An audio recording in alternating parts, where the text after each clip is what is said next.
Before we begin, please remember that I am not a financial advisor. This video is for educational and informational purposes only. The world of cryptocurrency is volatile and carries significant risk. You should always do your own research and consult with a qualified professional before making any investment decisions. Any action you take based on the information in this presentation is strictly at your own risk. You've seen the headlines. You've heard the stories from that one friend who got in early. Bitcoin hits a new all-time high. A major company just added it to their balance sheet. It feels like you're standing on the platform watching a train leave the station, and you're not on it. So you think, okay, I'm ready. I want to buy a little bit. How hard can it be? And that's when you hit the wall. Suddenly you're drowning in a sea of jargon. Blockchains, private keys, cold storage, altcoins. You see a dozen different apps all screaming that they're the easiest, the safest, the best. You read horror stories about people getting scammed or losing millions because they forgot a password. The excitement you felt turns into anxiety. The fear of missing out is replaced by a fear of messing up. And you're left with one paralyzing thought. Where do I even begin? If that sounds familiar, I want you to take a deep breath. This video is the antidote to that confusion. This is the clear, simple step-by-step walkthrough you've been looking for, made specifically for you, right here in the United States. My promise to you is this. By the end of this video, you will not only know exactly how to buy your first piece of Bitcoin, but you will understand the why behind each step. You will have the confidence to choose the right platform, make your purchase securely, and store it safely. We are going to cut through the noise and build your foundation on solid ground. No hype, no confusing tech speak, just a straightforward path from zero to your first Bitcoin. To really grasp this, we have to zoom out for a second. Because what you're looking at isn't just another stock or a fleeting internet trend. It's a fundamental shift in how we think about money itself. For thousands of years, our money has been controlled by governments and banks. They print it, they store it, they move it. They have the ultimate say. And for the most part, that system worked. But then the internet happened. We can now send information to anyone, anywhere in the world, instantly for free. We can share photos, send messages, stream movies. But think about it, we still can't send value that way. If I want to send you $100 online, I can't just send you the $100. I have to go through a middleman, a bank, a PayPal, a Venmo.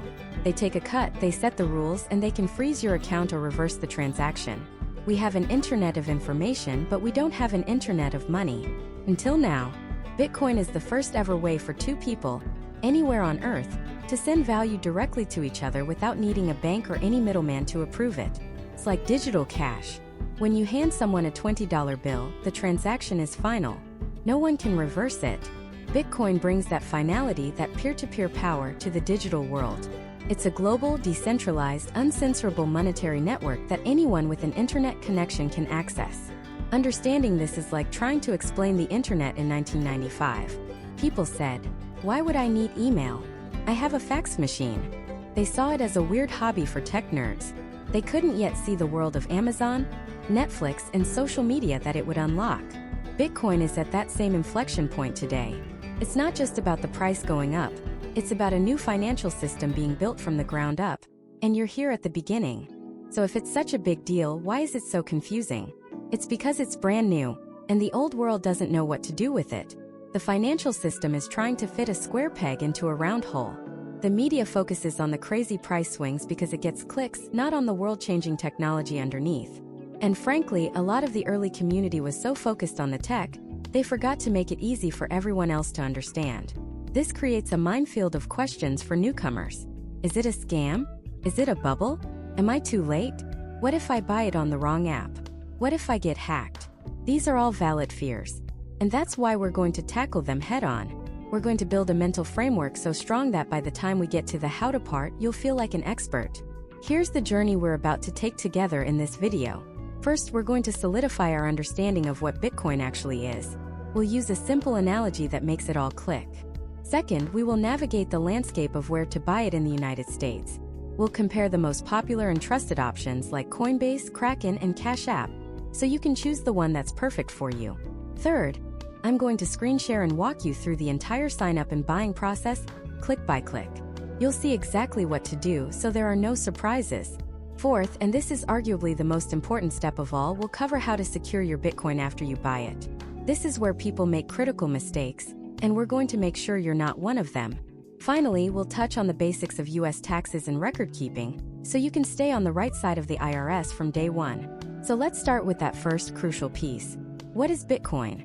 Forget the complex code for a minute. The easiest way to think about Bitcoin is as digital gold. Think about gold. Why does it have value? It's not because you can do a lot with it. It's valuable because it has a few key properties. It's scarce. There's only a finite amount of it on Earth. It's durable. It doesn't rust or decay. It's divisible, you can melt it down into smaller pieces. And it's recognizable and accepted around the world. For centuries, it's been a reliable way to store wealth outside the control of any single government. Now let's look at Bitcoin through that same lens. First, scarcity. This is Bitcoin's superpower. There will only ever be 21 million Bitcoin created. Ever. It's written into the code and cannot be changed. Unlike government currencies which can be printed into oblivion, Bitcoin has a fixed supply. This makes it the scarcest liquid asset in human history. It's this predictable scarcity that makes it so attractive as a store of value. Second, durability.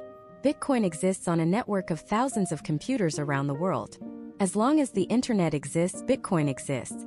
It can't be destroyed like a physical building or confiscated like physical gold. It's pure digital energy. Third, divisibility. A single Bitcoin can be divided into 100 million smaller units called Satoshis or sats. This means you don't need to buy a whole Bitcoin. You can buy $20 worth or $10 worth or even $1 worth. You can own a fraction of a Bitcoin just like you can own a fraction of a gold bar. And finally, portability and transferability. This is where Bitcoin leaves gold in the dust. To move $1 million worth of gold, you need a truck and armed guards. To move $1 million worth of Bitcoin, you just need an internet connection. You can send it across the street or across the planet in minutes, for a fraction of the cost, 24 hours a day, 7 days a week. So, when you buy Bitcoin, you're not buying a stock in a company. There is no Bitcoin CEO. There is no central office. You are buying a piece of a decentralized, global, digital monetary network that has the properties of gold, but supercharged for the internet age. You are opting into a system with predictable rules and a fixed supply. That's the asset. That's the revolutionary idea. And buying it here in the United States is a unique experience. We have some of the most regulated and secure exchanges in the world, which is a good thing for newcomers. It means you have trusted, publicly traded companies where you can make your first purchase.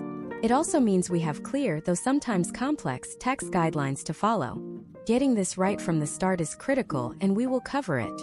Now you understand the what and the why. You see the big picture.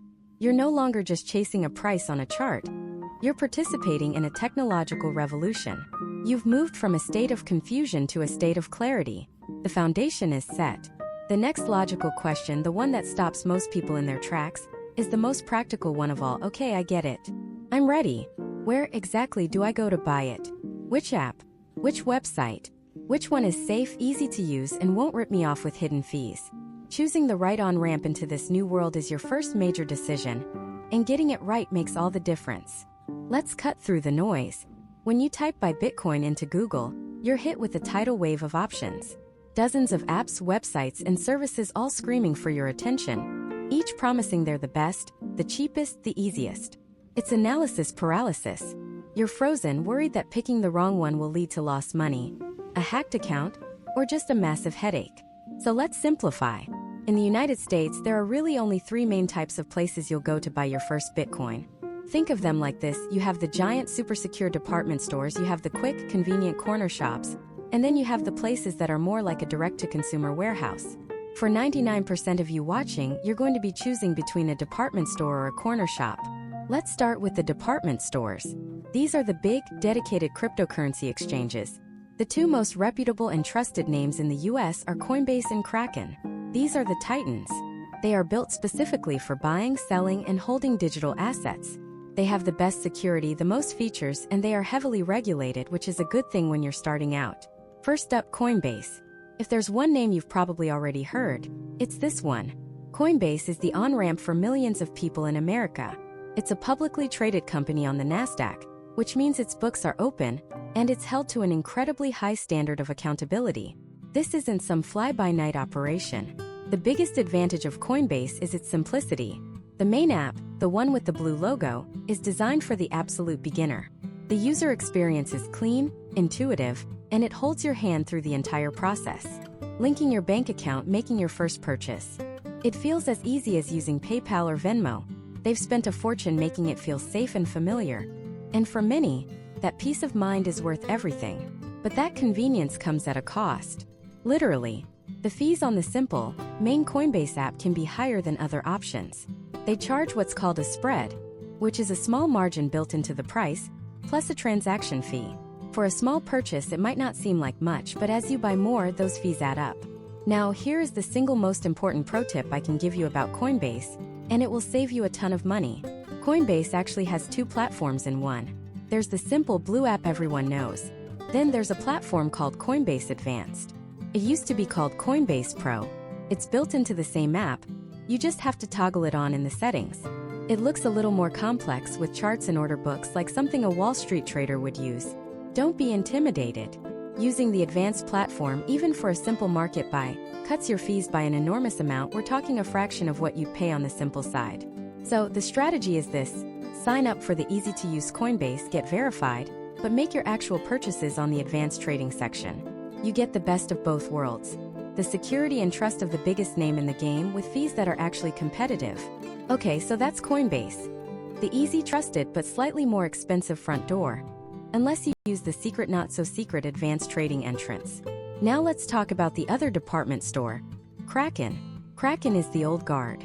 They've been around since 2011. They have never been hacked, which in the world of crypto is a monumental achievement and a testament to their focus on security. Kraken is, in many ways, built for a slightly more serious user. It's the platform that people often graduate to after starting on Coinbase. Their fee structure is generally better and more transparent than the simple version of Coinbase, right from the start. They offer world-class customer support, including live chat, which can be a lifesaver if you run into an issue.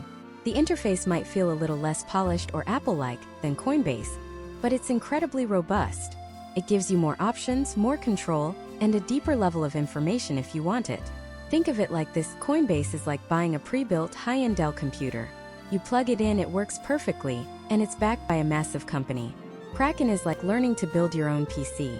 It might take a little more effort to learn the components, but you end up with a more powerful, customized machine for a better price. Both are fantastic options, but they cater to slightly different mindsets. If you value ultimate simplicity and brand recognition, Coinbase is your starting point. If you see yourself as a serious, long-term investor who wants lower fees and doesn't mind a slightly steeper learning curve, Kraken is an exceptional choice. Now let's move on to the corner shops. These are the apps you might already have on your phone for other things that have also added the ability to buy Bitcoin. The big players here are Cash App, Strike, and to a lesser extent Robinhood and PayPal. Cash App is probably the most popular of this bunch. Its killer feature is radical simplicity. If you've ever sent $20 to a friend for lunch on Cash App, you already know how to use it. Buying Bitcoin is just a few taps away. You can set up recurring daily, weekly, or bi-weekly buys with as little as $1. This is incredibly powerful for a strategy called dollar cost averaging, where you just slowly accumulate over time without trying to time the market. The fees are reasonable, and crucially, Cash App allows you to withdraw your Bitcoin to your own personal wallet, which is a feature we'll talk about later that is non-negotiable. Then there's Strike. Strike is a bit more of a specialist, but it's gaining massive popularity. It's built on top of the Bitcoin network itself, specifically something called the Lightning Network. For a beginner, what this means is that their fees for buying Bitcoin are exceptionally low, often under 0.1%. It's one of the absolute cheapest ways to buy. You can link your bank account, or even set up your direct deposit from your job to automatically convert a portion of your paycheck into Bitcoin. It's a sleek, modern app designed for people who are focused purely on Bitcoin. Finally, a very important warning about a couple of the other corner shops: Robinhood and PayPal.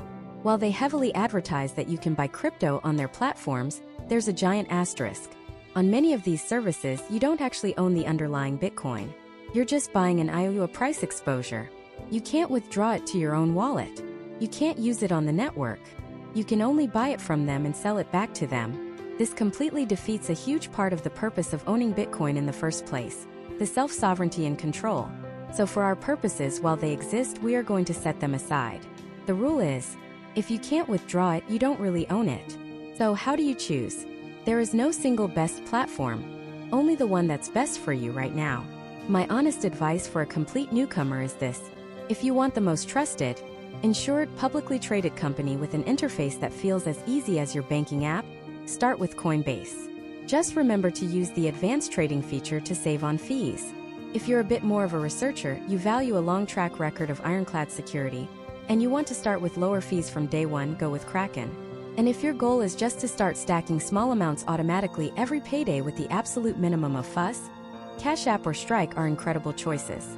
You don't have to be married to one. Many people, myself included, have accounts at multiple exchanges for different purposes. The key is just to pick one, get started, and get your foot in the door.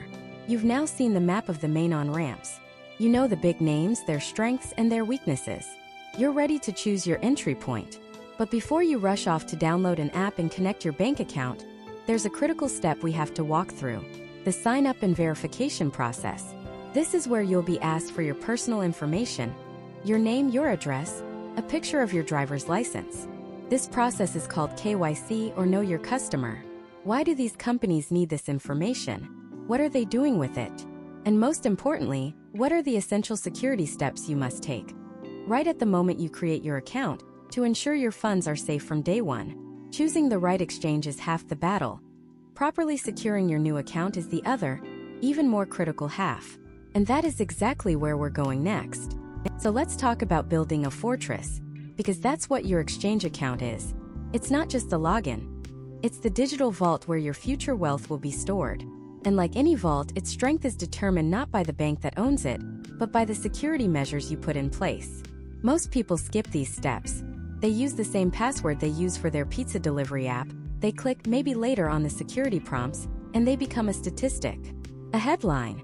You will not be one of them. First, let's demolish a dangerous myth. The myth of the clever password. You might think your combination of your dog's name, your anniversary, and a $sign is unique. To a hacker's computer program, it's a puzzle that takes less than a second to solve. These programs don't guess randomly. They run through billions of combinations a minute, using dictionaries, common substitutions, and every piece of public information about you they can find. Your clever password is a glass door. The only truly secure password is one you can't possibly remember. It should be a long random string of uppercase letters, lowercase letters, numbers, and symbols. Something like capital J 7% in lowercase, X question mark for lowercase. How do you manage something like that? You don't. You get a password manager. Think of a password manager like LastPass, 1Password, or Bitwarden as your digital keymaster. You create one single, incredibly strong master password, the one and only password you ever have to remember. Make this one long, memorable, and unique like a full sentence from a book you love. Then the password manager does the rest. It generates and saves a unique, unhackable password for every single website you use, including your new crypto exchange. When you need to log in, the manager fills it in for you. This is non-negotiable. It is the foundation of your entire fortress. Before you even think about putting a single dollar into your account, get a password manager and use it to generate the password for your exchange. Okay, foundation laid. Now for the walls. This is where we talk about two-factor authentication, or 2FA. You've seen this before. It's when you log in with your password and a site says, "Great, now enter the code we just sent to your phone." This is the something you have layer on top of the something you know password. But here's the critical secret most people don't realize. Not all 2FA is created equal. There are levels to this, and choosing the wrong one is like building your fortress walls out of plywood. The most common form of 2FA, and the weakest, is SMS-based authentication. That's the text message with a code. It's better than nothing, but barely. Why? Because your phone number isn't actually yours. It belongs to your cell carrier, and it can be stolen in a terrifyingly simple process called a SIM swap. Here's how it works. A scammer gathers some basic information about you. Maybe from a data breach, maybe from your social media. They call your mobile provider pretending to be you. They say they lost their phone and need to activate a new SIM card. They use the information they have to answer the security questions. The customer service rep, trying to be helpful, deactivates your SIM card and activates the one in the scammer's hand. Just like that, your phone number is theirs. Your phone goes dead. And now, every 2FA code sent via text message goes directly to the hacker. They can now reset your passwords for your email, your bank, and yes, your brand new crypto exchange. They drain your accounts, and you don't even know it's happening until it's far too late. It is a nightmare, and it happens every single day. Do not use SMS 2FA. The proper way, the steel-reinforced wall for your fortress, is to use an authenticator app. This is a dedicated app on your phone, like Google Authenticator or Authy, that is not tied to your phone number. When you set it up on an exchange, you'll be shown a QR code. You scan this code with your authenticator app, and it creates a secure, digital link between the exchange and your app. From that moment on, the app will generate a new 6-digit code every 30 seconds, synchronized perfectly with the exchange. This code lives only on your physical device. A hacker can't intercept it. Even if they have your password, even if they've stolen your phone number, they cannot get past this step without having your phone in their hand unlocked. When you set this up, the exchange will give you a backup key or a series of recovery words. Treat this key like gold. Write it down on a piece of paper. Do not save it on your computer or as a screenshot, and store it in a safe place. If you ever lose your phone, this key is the only way you'll be able to regain access to your account. Now, for those who are truly serious, there's one level higher. The impenetrable vault. This is a physical hardware security key like a YubiKey. This small device, which looks like a tiny USB drive, becomes your physical key to the digital world. Instead of typing in a code, you simply plug the key into your computer and tap a button on it to approve a login. This is the gold standard. It's immune to phishing, immune to SIM swaps, immune to virtually every remote hacking technique. A hacker would need your password, and they would need to physically steal your hardware key from you. For most people starting out, an authenticator app is fantastic security. But it's important you know that this higher level exists as you begin to build your holdings. We have the foundation and the walls. Now we need the watchtower. This is a simple but incredibly powerful feature offered by most major exchanges called withdrawal address whitelisting. Think about it this way. What is a hacker's ultimate goal? To withdraw your Bitcoin to their own wallet. Whitelisting allows you to create a pre-approved list of Bitcoin addresses that are allowed to receive funds from your account. You can whitelist an address for your own personal hardware wallet, for example. Once an address is whitelisted, there's usually a mandatory waiting period, say 24 or 48 hours, before it becomes active. So imagine a hacker gets through everything. They have your password, they've somehow compromised your 2FA. They log into your account, ready to drain it. They try to add their own Bitcoin address to withdraw to, and they're hit with a 24-hour security hold. During this time, the exchange will notify you via email that a new address has been requested. You immediately see the alert, realize you're under attack, and have a full day to lock down your account, contact support, and prevent the theft. It's a tripwire that makes it almost impossible for a thief to get away clean.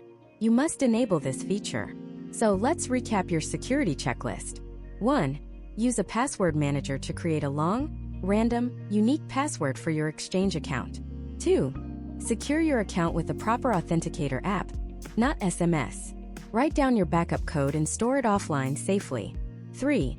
Enable withdrawal address whitelisting. This is your 3-step process to building a digital fortress that 99% of other users neglect. By doing this, you're not just protecting your money. You're adopting the mindset of self-sovereignty. You are taking personal responsibility for your wealth in a way that the traditional financial system never asks of you. Your fortress is now built. The walls are high, the gates are locked, and the watchtower is manned. But a fortress is useless without supplies.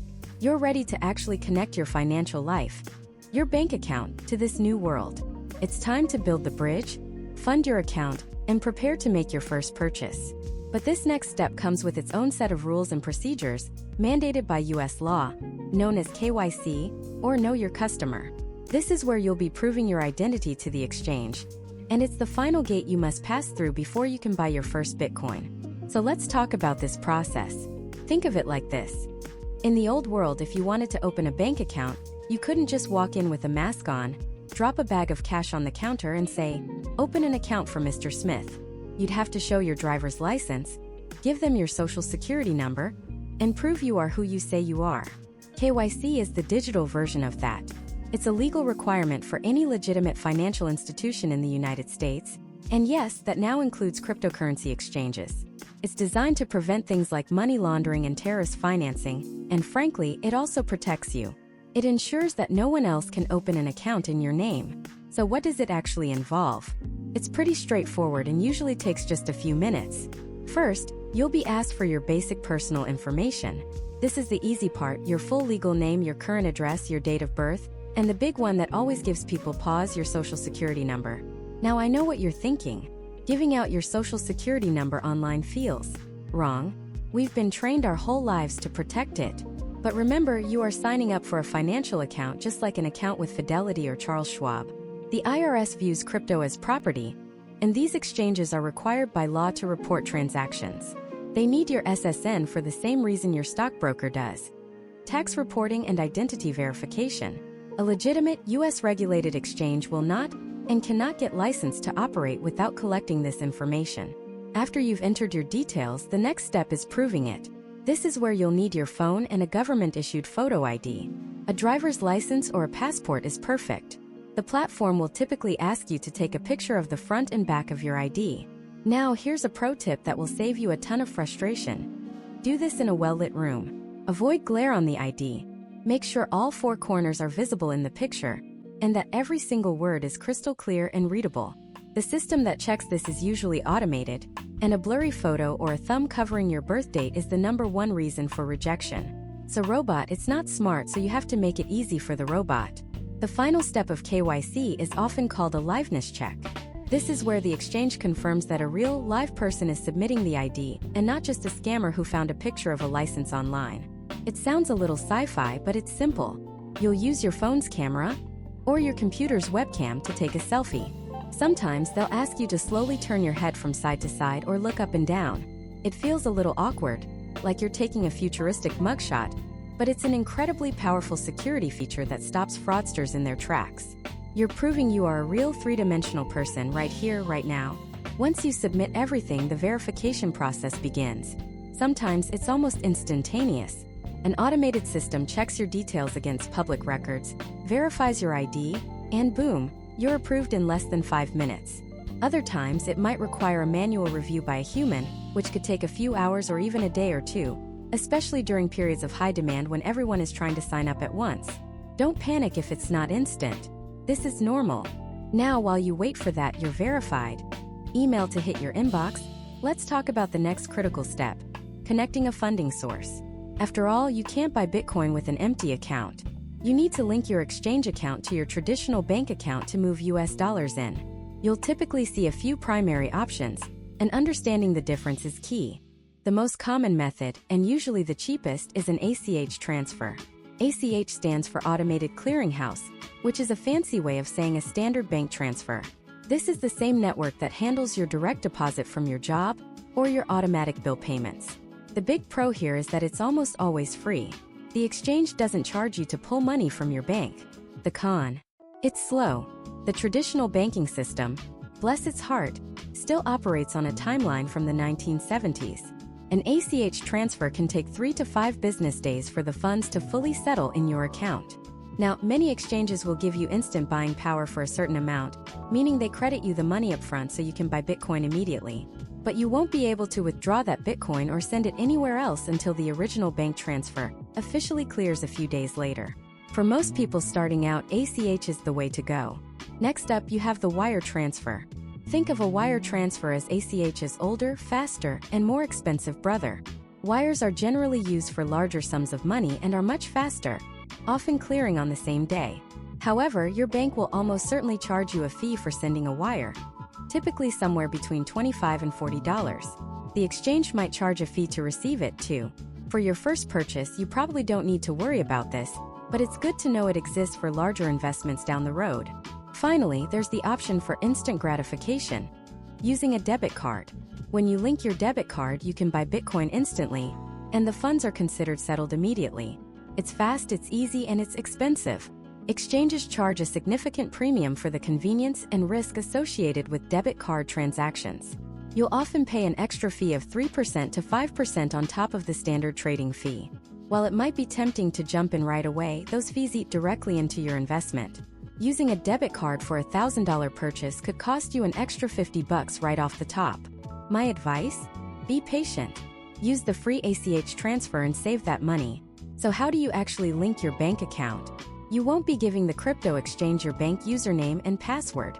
Instead, most platforms in the US use a secure third-party service like Plaid. When you go to link your bank, a Plaid window will pop up. Plaid is a trusted financial technology company that acts as a secure bridge between your bank and the application you're trying to connect. You'll choose your bank from a list, and then you'll log in using your normal online banking credentials within the Plaid portal. Plaid then tokenizes your information and handles the secure handshake with the exchange, without ever exposing your login details to the exchange itself. It's the standard secure way it's done across the entire fintech industry, from Venmo to Robinhood. So, you've submitted your ID for verification, and you've used Plaid to link your bank account for an ACH transfer. You are now fully set up. You have passed through all the gates. Your account is verified, the doors to the exchange are open, and you've built a bridge to bring your US dollars into this new world. You are standing on the very edge, ready to make your first move. The money is ready to be deployed. All that's left is to actually execute the trade, to convert your dollars into Bitcoin. But how you do that, the type of order you place, and the timing of your purchase can make a surprising difference. There's more to it than just hitting a giant green buy button. And the most common mistake beginners make happens right at this final step. That giant green buy button is designed to be tempting. Feels simple. Feels final. You see a price you like, you click the button and the Bitcoin is yours. But what the exchanges don't scream from the rooftops is that this button, this simple one-click solution, is almost always tied to something called a market order. And using a market order without understanding it is like walking onto a car lot and telling the salesperson, "I'll take that red one. Just charge me whatever you think is fair." You might get a decent deal, or you might get taken for a ride. This is the moment where you transition from being a passive spectator to an active participant, and your first decision is a critical one. You have two primary choices when you buy: a market order or a limit order. Think of it as a choice between speed and control. Let's talk about the market order first, the one attached to that big green button. A market order is an instruction to the exchange that says, "Buy me Bitcoin right now, at the best possible price currently available on the market." The key words there are right now and best possible. Prioritizes speed above all else. You want in, and you want in immediately. The exchange looks at its order book, this massive, constantly shifting list of people selling Bitcoin, and it finds the lowest price someone is willing to sell for at that exact microsecond, and it executes your trade.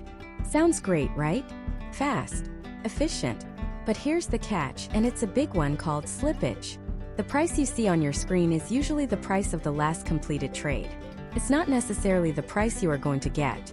Bitcoin is a global 24/7 market. Prices fluctuate wildly, second by second. In the time it takes for your click to register and your order to be processed, the price could have ticked up. For a small purchase, maybe $100, this might mean you pay a few extra cents. No big deal. But what if you're buying a few $1,000s worth?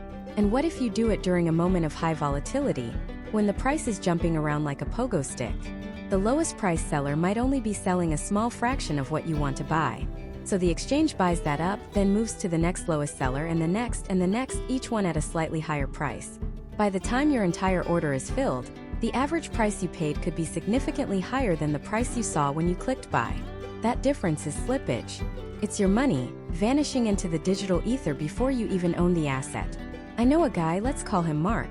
Mark was brand new. He saved up $5,000, saw a big green candle on the chart, and felt that rush of FOMO, the fear of missing out.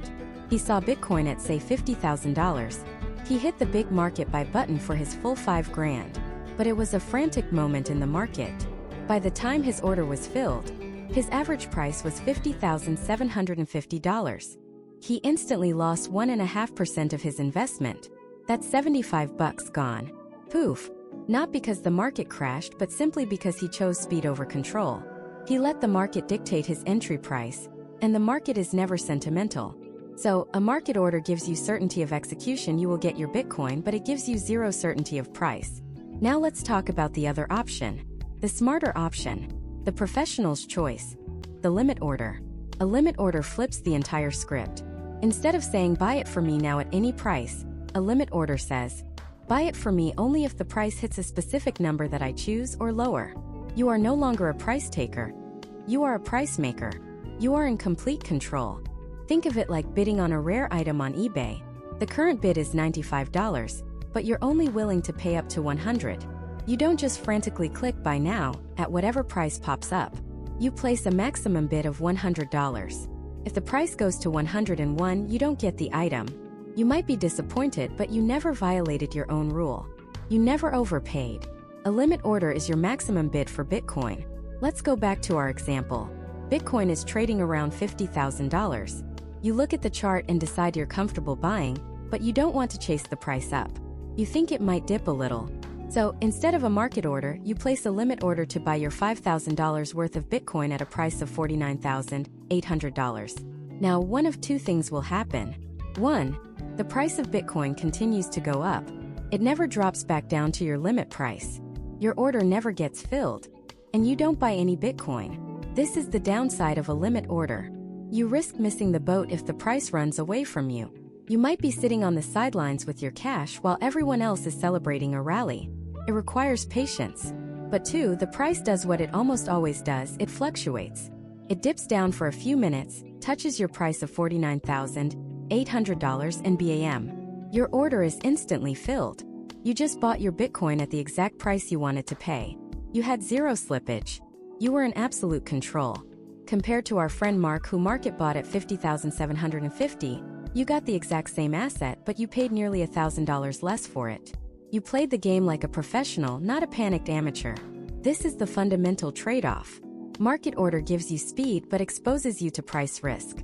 Limit order gives you price control but exposes you to the risk of not getting your order filled at all. So which one should you use?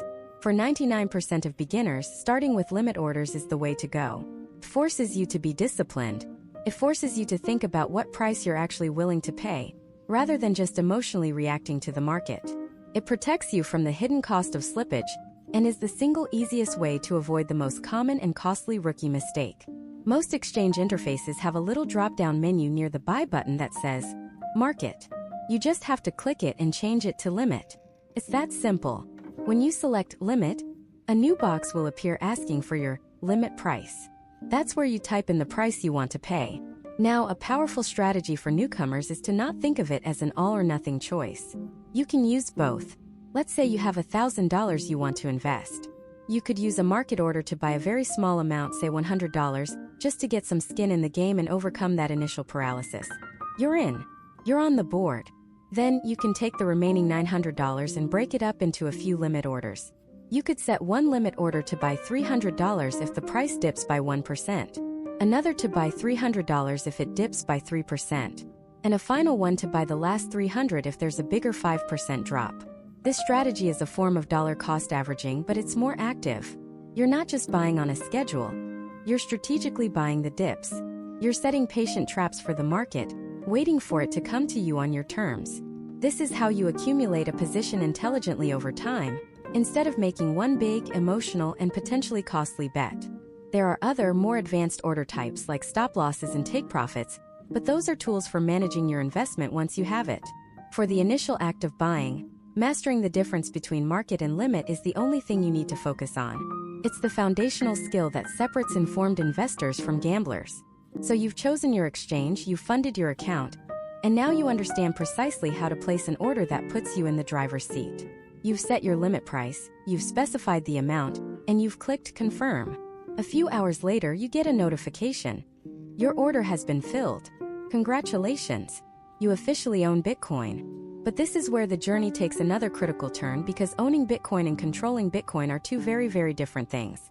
Right now, your new asset is sitting in the exchange's giant digital vault, and while it has your name on it, you don't truly hold the keys. And in the world of Bitcoin, if you don't hold the keys, you don't own the coin. So what are these keys we're talking about? And why are they so important? To understand this, let's use an analogy you're already familiar with: your bank account. Think of your public key like your bank account number. It's an address that you can give to anyone in the world. People use it to send you money. If someone knows your bank account number, they can deposit funds, but they can't withdraw anything. It's public information. In the Bitcoin world, this is your public address. You can post it on a billboard, and the worst thing that can happen is someone sends you Bitcoin. It's a receiving address, plain and simple. Now think about your private key. This is like the combination of your bank account password, your debit card PIN, and your signature, all rolled into one incredibly powerful secret. It's the one thing that proves you are the owner of the funds and gives you the authority to spend them. If someone gets your banking password, they can drain your account. If someone gets your Bitcoin private key, they can drain your wallet. The private key is what you use to sign or authorize any transaction that sends Bitcoin away from your address. It is the absolute secret. It is the source of truth. When your Bitcoin is sitting on an exchange, the exchange controls the private keys. You have a login and password to their website, which gives you permission to ask them to move the Bitcoin on your behalf. But they hold the ultimate authority. By moving your Bitcoin off an exchange and into your own custody, you are taking direct control of those private keys. You are removing the middleman. You are becoming your own bank. This is where the concept of a Bitcoin wallet comes in. And it's one of the most misunderstood terms in the entire space. A Bitcoin wallet doesn't actually hold your Bitcoin. Your Bitcoin doesn't exist in a file on your computer or in a little device in your drawer. Your Bitcoin only exists as a record on the blockchain, that global distributed ledger we talked about. A Bitcoin wallet is simply a tool, a piece of software or hardware that manages your keys. That's it. It holds your private key, allowing you to sign transactions, and it holds your public key so you can generate addresses to receive funds. The wallet is the interface that lets you interact with the Bitcoin network. The coins are on the network. The wallet holds the keys that control them. So the big question becomes, what kind of wallet should you use? They generally fall into two major categories: hot wallets and cold wallets. Let's start with hot wallets. A hot wallet is any Bitcoin wallet that is connected to the internet. This usually takes the form of an app on your smartphone or a program on your desktop computer. They're called hot because they're online and ready to go at a moment's notice. The best analogy for a hot wallet is the physical leather wallet you carry in your pocket. It's incredibly convenient. You use it for everyday transactions, buying coffee, grabbing lunch, maybe holding a couple $100 for a weekend out. It's perfect for small, frequent payments. But you would never, ever carry your entire life savings in your pocket, would you? Of course not. Could get lost. Could get stolen. The risk is just too high. Hot wallets are the same. They are fantastic for learning the ropes and for holding small amounts of Bitcoin that you might want to spend or trade. They're usually free, easy to set up, and provide a great user experience. But because they live on a device that's constantly connected to the internet, your phone or your computer, they are inherently more vulnerable. If your phone gets a virus, if you accidentally download malicious software, or if a sophisticated hacker targets your computer, your hot wallet is at risk. Now let's talk about the other category, cold wallets. A cold wallet, often called a hardware wallet, is a physical device, usually looking like a small USB stick, that is specifically designed for one purpose and one purpose only: to keep your private keys completely offline. The analogy here is not a wallet in your pocket, but a high-security safe, bolted to the concrete foundation in your basement. This is where you store your life savings, your gold bars, your family heirlooms. It's not convenient to access. In fact, its inconvenience is part of its security. You don't go into your basement vault to get $5 for a cup of coffee. You go there to store serious value for the long term. A hardware wallet works by generating and storing your private keys inside a special, secure chip within the device itself. The key never ever leaves that device. When you want to send a transaction, you plug the device into your computer or connect it to your phone.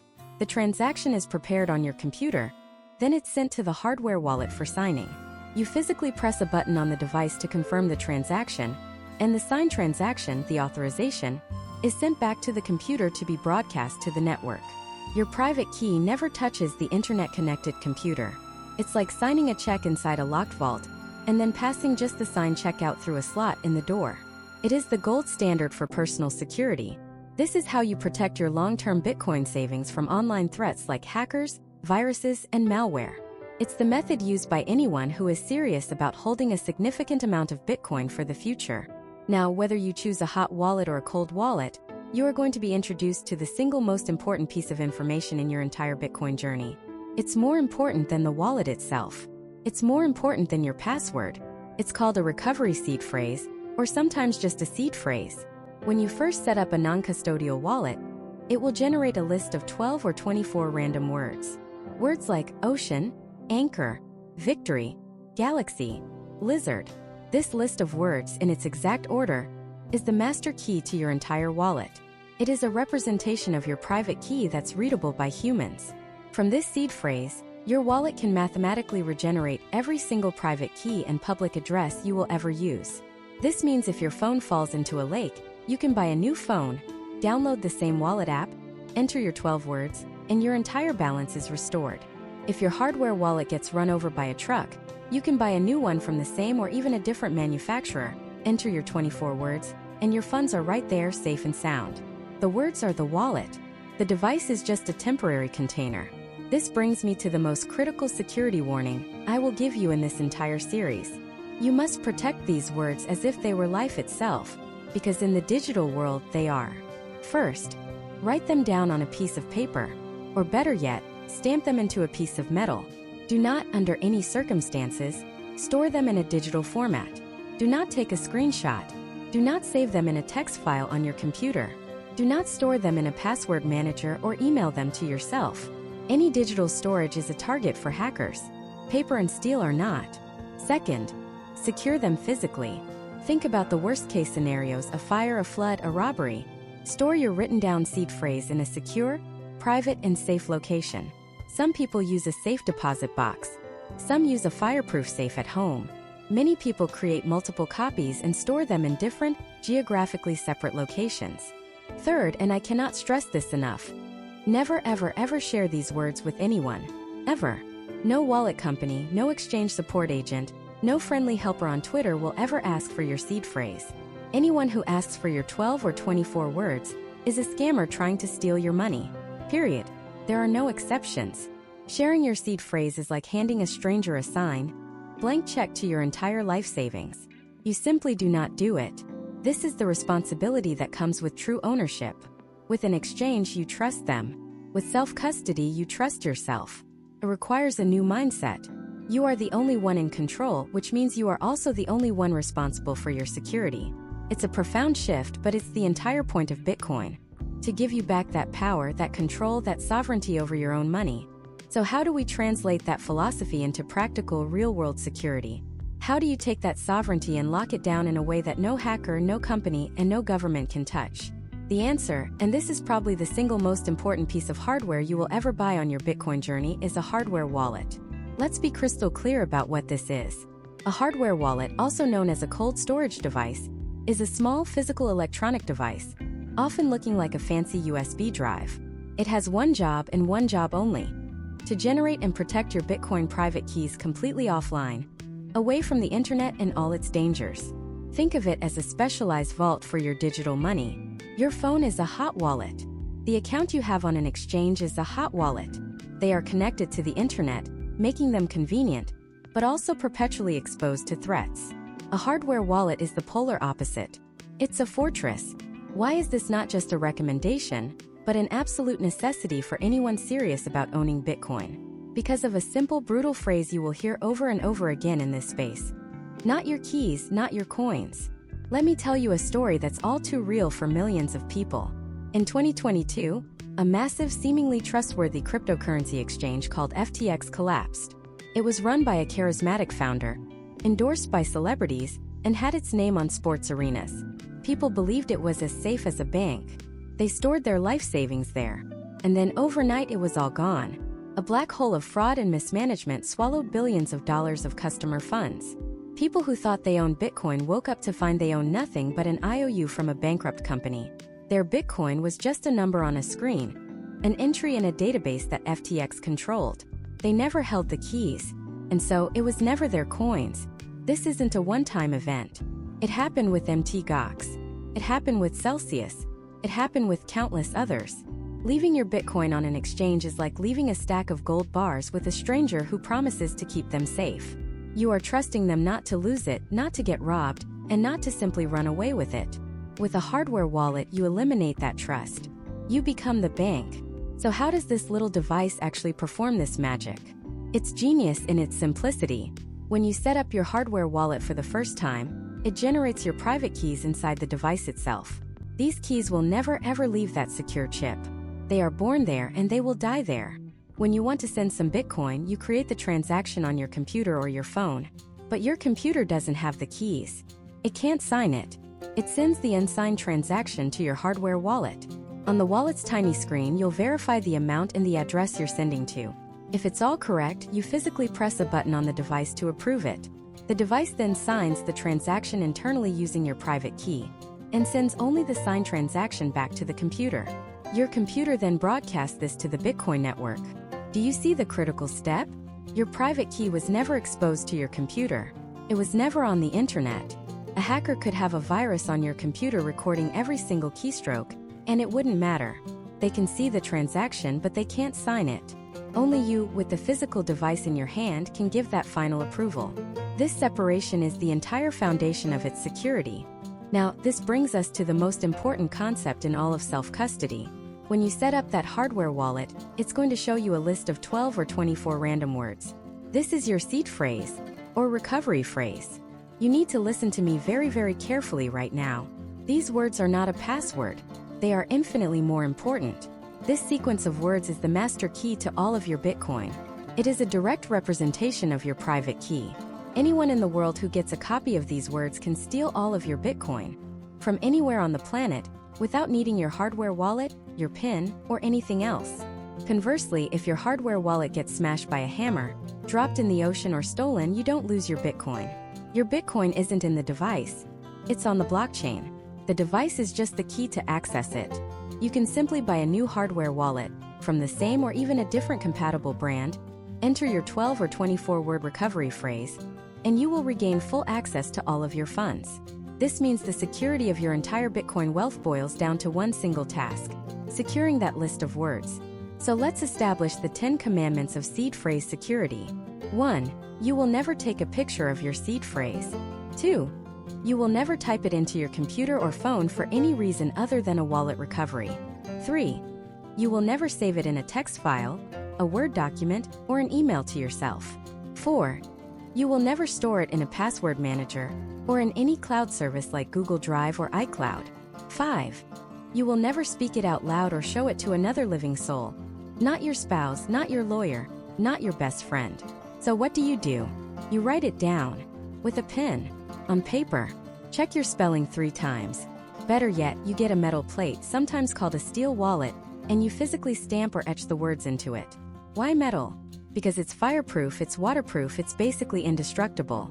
You then take this piece of paper or metal, and you hide it somewhere no one would ever think to look. Maybe you get 2 and hide them in 2 separate, secure geographic locations. This is your life savings. Treat it with that level of seriousness. Okay, so which wallet should you actually buy? There are several top-tier, reputable companies in the United States and globally. The big names you'll hear are Trezor, Ledger, Coldcard, and Bitbox. Trezor is one of the original hardware wallets. They're known for being fully open source, which means their code can be audited by anyone, which many security experts love. They are generally considered very user-friendly and a great starting point. Ledger is probably the most popular brand, with a sleek design and very easy-to-use software. They use a special chip called a secure element, similar to what's in your credit card, which provides a high degree of physical tamper resistance. However, they are not fully open source and have faced some community backlash over a controversial, optional key recovery service they introduced. Coldcard is often called the choice for the Bitcoin maximalist. It's built with a security-first, no-compromises mindset. It's Bitcoin only, meaning its software isn't bloated with code for thousands of other cryptocurrencies, which reduces the potential for bugs or attacks. It also has advanced features like being fully air-gapped, meaning it can be used without ever plugging it into a computer. It has a steeper learning curve but is arguably the gold standard for security. Then you have others like Bitbox, which is Swiss-made and focuses on a minimalist design with strong security principles. When choosing, consider a few things. Do you prefer a fully open-source device like Trezor, or the secure element model of Ledger? Are you only ever going to own Bitcoin? If so, a Bitcoin-only wallet like the Coldcard is a fantastic way to enhance security by reducing complexity. How comfortable are you with technology? Trezor and Ledger are more beginner-friendly. Coldcard is for the power user. But now for the final and most critical rule of all. It doesn't matter which one you choose if you break this rule. You must, under all circumstances, buy your hardware wallet directly from the manufacturer's official website. Do not buy it from Amazon. Do not buy it from eBay. Do not buy it from a random guy at a conference. The risk is what's called a supply chain attack, where a malicious seller could intercept the device, tamper with it to compromise your keys, then shrink wrap it to look brand new. By ordering directly from Trezor, Ledger, or Coldcard's official site, you ensure you're getting a pristine, untampered with device straight from the factory. This is non-negotiable. Your financial future depends on it. So the discreet brown box has arrived at your doorstep. You followed the first rule and ordered your hardware wallet directly from the manufacturer. Now comes the second rule. Inspect the packaging like a crime scene investigator. We're not kidding. Look for any signs of tampering. Is the shrink wrap loose? Does the holographic sticker look peeled and reapplied? Are there any scuffs or tears on the box that seem out of place? These companies go to great lengths to make their packaging tamper evident. If anything, and I mean anything, feels off, stop. Do not plug it in. Contact the company's support immediately and arrange for a replacement. It's a minor inconvenience that could save you from a major catastrophe. Assuming everything looks pristine, you can proceed. Inside, you'll find the device, a USB cable, and some paperwork, including a few blank cards for writing down something called a recovery phrase or seed phrase. Put those cards aside for a moment. We're about to talk about them, and this is, without exaggeration, the single most important part of your entire Bitcoin journey. What you do in the next 10 minutes will determine whether you truly own your Bitcoin or if you're just one mistake away from losing it all forever.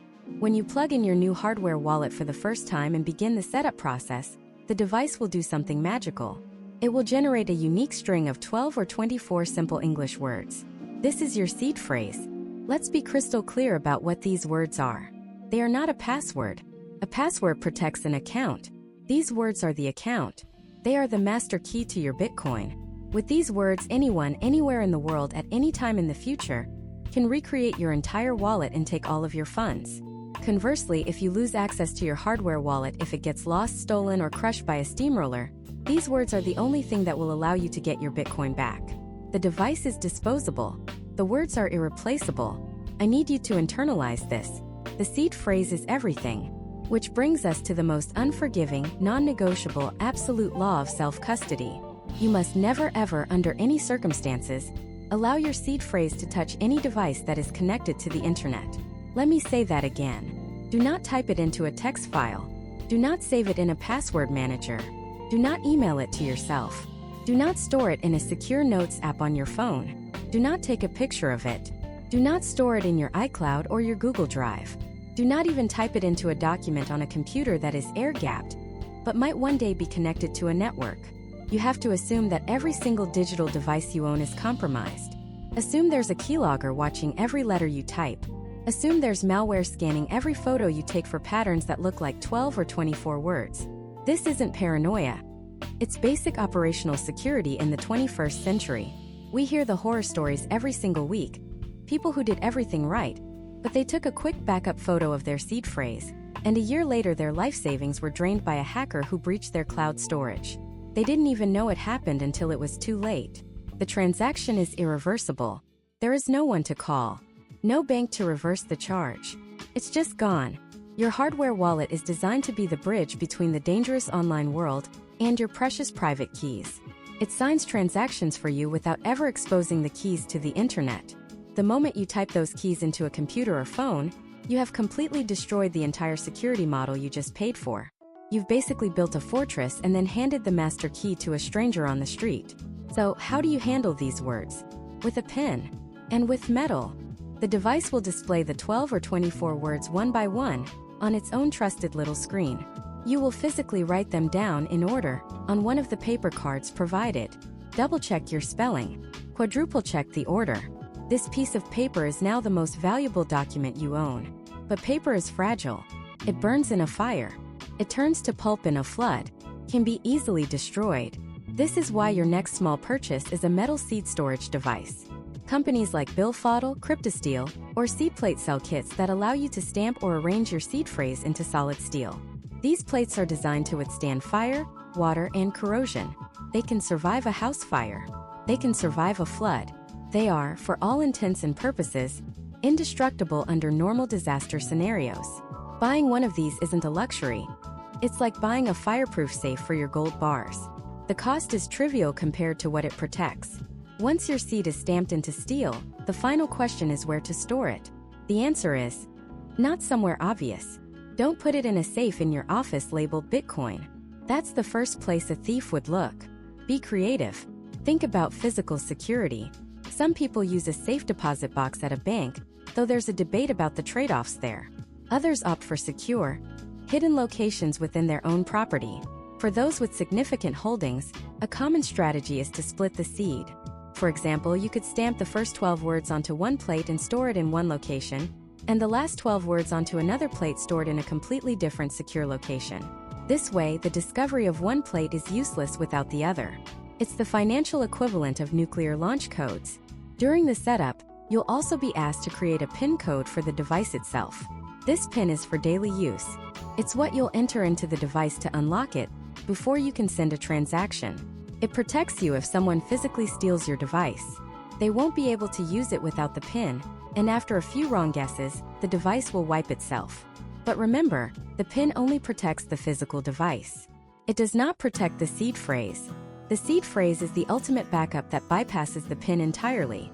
Now for the final and most crucial step of your setup, the graduation ceremony.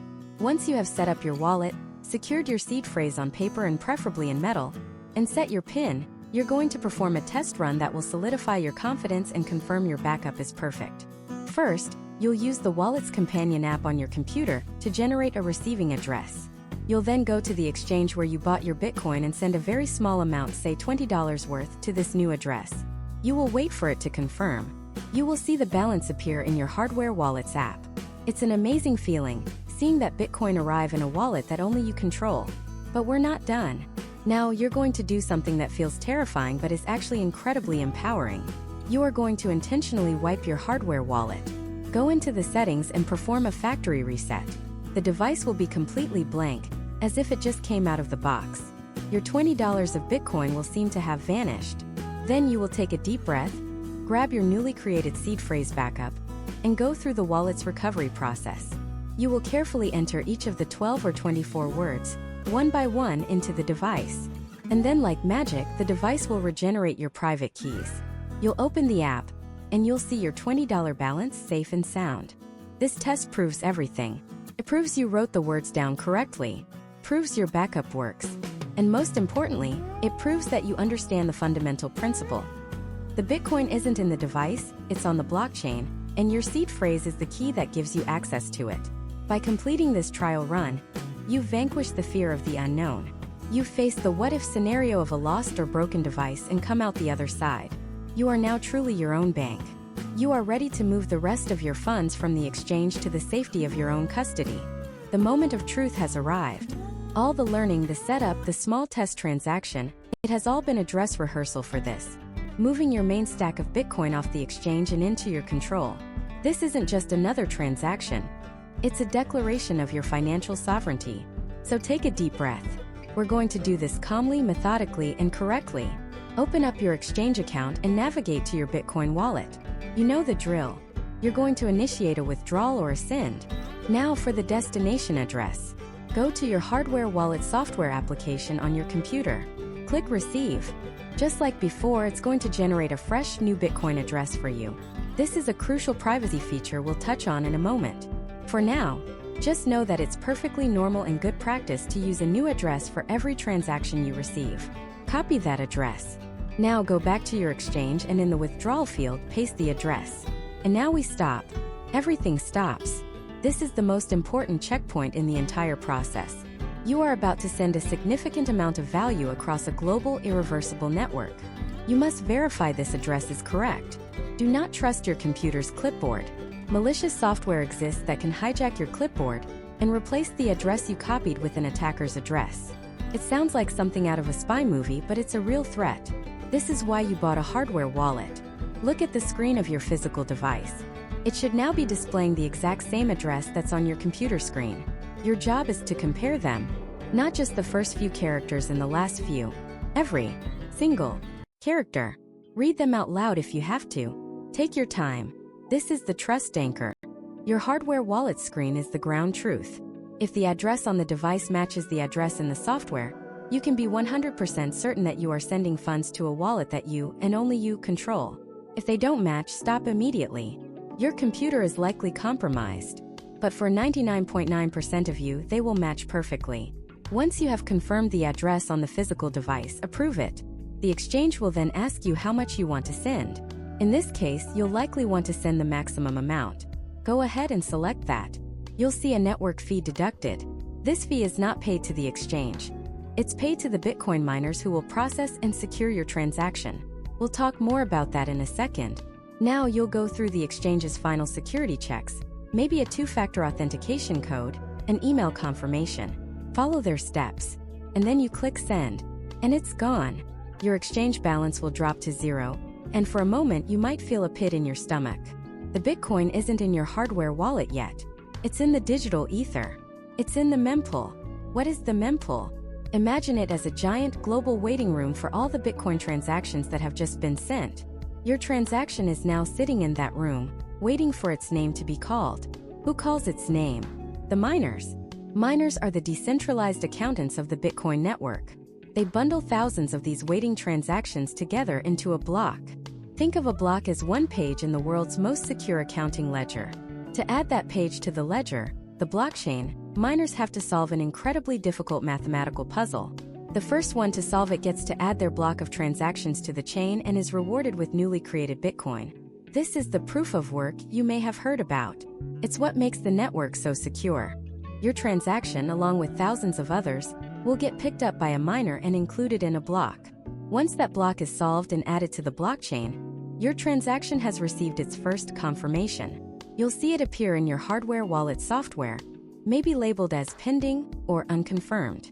The Bitcoin has arrived. It's yours. But the process isn't quite finished. About every 10 minutes, a new block is added to the chain. Your transaction is now buried under that new block. Then another block is added on top of that, and another. Each new block is another confirmation. It's like the concrete is setting. After one confirmation, it's pretty secure. After 3, it's very secure. By the time you get to 6 confirmations, which takes about an hour, your transaction is considered, for all practical purposes, irreversible. It is permanently etched into the global ledger, buried under a mountain of computational work that would be practically impossible to undo. So as you wait for those confirmations to roll in, understand what's happening. You are witnessing a global, decentralized consensus mechanism, securing your property in real time. It's a profound thing. While we wait, let's talk about leveling up your security to a truly elite standard. You have your 24-word recovery phrase. It's your master key. But what if, despite all your best efforts, someone finds it? A burglar, a rogue family member, a government agency. If they get those 24 words, they can take your Bitcoin, unless you have a 25th word. This is an advanced feature, often called a passphrase. It's not a word that the wallet gives you. It's a word or phrase that you create. Can be anything. A single word, a string of numbers, a full sentence, a random jumble of characters. When you set up this feature, your 24 words are no longer enough. To access the wallet, you need the 24 words plus your secret passphrase. Think of it this way. Your 24-word seed phrase is the key to a giant, impenetrable bank vault. But your passphrase is the key to a secret, hidden, unmarked safe deposit box inside that vault. Someone could have the master key to the vault, walk inside, and see nothing.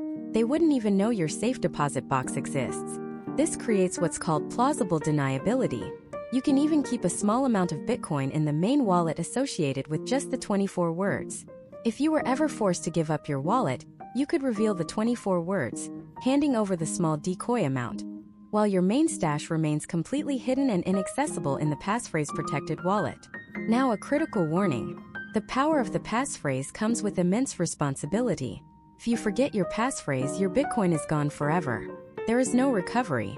There is no forgot my passphrase link. It is not stored anywhere. It exists only in your mind or wherever you choose to secure it. You must be 1000% confident in your ability to remember or store it securely, completely separate from your 24 words. This is not for everyone, but for those seeking the ultimate level of security, it is the gold standard. Okay, by now, if you check your wallet application, you should see those confirmations stacking up. No 3. The pending label will disappear. The balance will be displayed clear as day.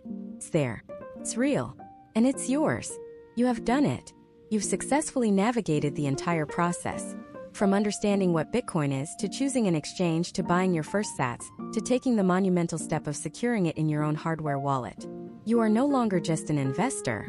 You are a user. You have taken control. You've moved beyond the realm of speculation and entered the world of true ownership. The peace of mind that comes with this is immeasurable. No exchange collapse, no government freeze, no bank failure can touch what you now hold. This is a huge milestone, But it's not the end of your journey. In fact, it's just the beginning. Now that you've secured your Bitcoin, how should you think about it long-term?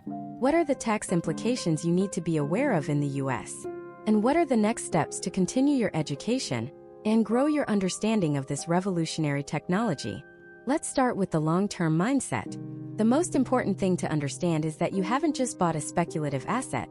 You've opted into a completely different financial system and a new way of thinking about savings and time. The culture around Bitcoin is often summarized in a single misspelled word: HODL. HODL. It started as a typo in an old forum post, but it's come to mean hold on for dear life. And while it sounds like a meme, the philosophy behind it is incredibly profound. Bitcoin is notoriously volatile. Its price can swing wildly, sometimes by 10 or 20% in a single day. If you're watching the price every hour, you will drive yourself crazy. You will be tempted to sell during the dips and buy back in during the highs, which is the exact opposite of what you should do. Newcomers who try to day trade Bitcoin almost always lose money. They get shaken out by the volatility because they're treating it like a casino chip. The HODL philosophy is an antidote to this. It's a commitment to a long-term vision. It's the understanding that Bitcoin's value proposition isn't about what it's worth next week, but what it could be worth in the next decade. It's a savings technology designed to preserve your purchasing power over a long time horizon. Think of it less like a stock you trade and more like a piece of digital real estate you're acquiring for your future self. You wouldn't sell your house because its market value dipped for a month, and the same logic applies here. This requires a shift from a high time preference, wanting instant gratification, to a low time preference, where you prioritize long-term stability and growth.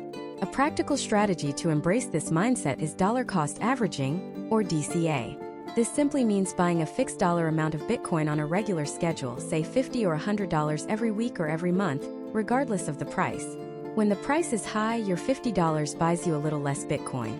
When the price is low, that same $50 buys you a lot more. Over time, this smooths out the volatility and allows you to accumulate Bitcoin at an average price, removing the stress of trying to time the market, which is a fool's errand. Many exchanges and apps in the US, like Swan Bitcoin, Strike, or even Cash App, allow you to set up automatic recurring buys, making DCA effortless. You set it, forget it, and let time work in your favor.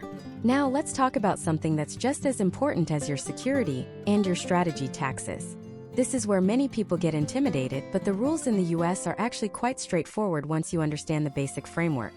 The Internal Revenue Service, the IRS, does not view Bitcoin as a currency. Instead, it classifies Bitcoin as property. This is the single most important fact you need to know. Because it's treated as property like a stock or a piece of real estate, the same tax rules apply, specifically capital gains taxes. A capital gain is the profit you make when you sell an asset for more than you paid for it. Here's how it works. Buying Bitcoin and holding it in your wallet is not a taxable event. You don't owe any taxes just for owning it, no matter how much its value increases. A taxable event only occurs when you realize your gains. This happens when you sell your Bitcoin for US dollars, trade your Bitcoin for another cryptocurrency, or, and this is key, use your Bitcoin to buy a good or a service like a coffee or a car. When one of these taxable events occurs, you have to calculate your gain or loss. If you bought half a Bitcoin for $20,000 and later sold it for $30,000, you have a $10,000 capital gain. That $10,000 is the amount that gets taxed. The tax rate you pay on that gain depends entirely on how long you held the Bitcoin. If you held it for 1 year or less, it's considered a short-term capital gain. This is taxed at your ordinary income tax rate, the same rate you pay on your salary. This can be quite high depending on your income bracket. However, if you held that Bitcoin for more than 1 year before selling, it becomes a long-term capital gain. And this is where the magic happens. Long-term capital gains are taxed at much lower rates. For many Americans, this rate is 15%, and for some, it's even 0%. This is a massive tax advantage, and it's another powerful incentive to adopt a long-term HODL mindset. Waiting just 1 day longer than a year to sell can literally save you thousands of dollars in taxes. This means you must keep good records. You need to know the date you acquired your Bitcoin, its value in US dollars at that time, your cost basis, the date you sold or spent it, and its value when you did. Thankfully, most US exchanges will provide you with tax documents like a 1099-B that summarize this information. There are also many crypto tax software services that can connect to your exchange accounts and wallets to make this process much easier. But the responsibility is ultimately yours. And of course I have to say this. I am not a financial or tax advisor. This information is for educational purposes only. When it comes to your specific situation, please consult with a qualified tax professional. So, you have the mindset, you understand the taxes, what's next? Your journey doesn't end here. In fact, it's just beginning. Buying Bitcoin is step one. Understanding it is a lifelong pursuit. Your next step is to continue your education to go deeper down the rabbit hole. I recommend a structured approach. First, focus on the why. Why does Bitcoin even exist? What problem does it solve? To understand this, you need to learn a little about the history of money, what gives money value, and the flaws in our current financial system. A fantastic book to start with is The Bitcoin Standard by Safety Amos. It's a game changer for many people because it frames Bitcoin not as a technology, but as a monetary revolution. Another incredible resource is Anything by Andreas Antonopoulos. His books like The Internet of Money and his countless talks on YouTube break down complex concepts into simple, powerful ideas. Once you have a firm grasp on the why, you can start exploring the how. How does it actually work? You don't need to become a computer scientist, but having a basic understanding of concepts like the blockchain, proof-of-work mining, and public key cryptography will build your conviction immeasurably. When you understand how secure and decentralized the network is, the daily price fluctuations start to seem like irrelevant noise. As you learn, be very careful about where you get your information. The crypto world is filled with scams, misinformation, and people trying to sell you their own worthless digital tokens. My strong advice for any newcomer is to focus exclusively on Bitcoin for at least your first year. Ignore everything else. Bitcoin is a unique invention, and its properties are not shared by the thousands of other cryptos that have tried to copy it. Seek out Bitcoin-only educators, podcasts, and writers who prioritize signal over noise. Finally, consider connecting with the community. Look for a local Bitcoin meetup in your city. You'll be surprised to find that the people there aren't shadowy supercoders. They're regular people from all walks of life, teachers, plumbers, doctors, and artists, who share a passion for sound money and a better future. And that really is the final piece of the puzzle. Over this series, you've gone from a curious observer to an active participant. You've learned what Bitcoin is, why it's important, and you've walked through every single step of buying it and securing it right here in the United States. You've taken control of a piece of your financial future and placed it into a system that no government or corporation can control, devalue, or confiscate. Remember that feeling of uncertainty you might have had when you first started this journey? The jargon seemed confusing, the process felt intimidating. But look at where you are now. You hold the keys to your own digital wealth. You've taken a meaningful step towards financial sovereignty. This isn't just about an investment. It's an insurance policy. It's a vote for a more transparent and equitable financial world. It's an education in economics, computer science, history, and human behavior all rolled into one. You haven't just bought Bitcoin. You've bought a ticket to the front row of a peaceful revolution. The future of money is being written in real time, and now you're not just a spectator. You're a part of it. Your journey has just begun.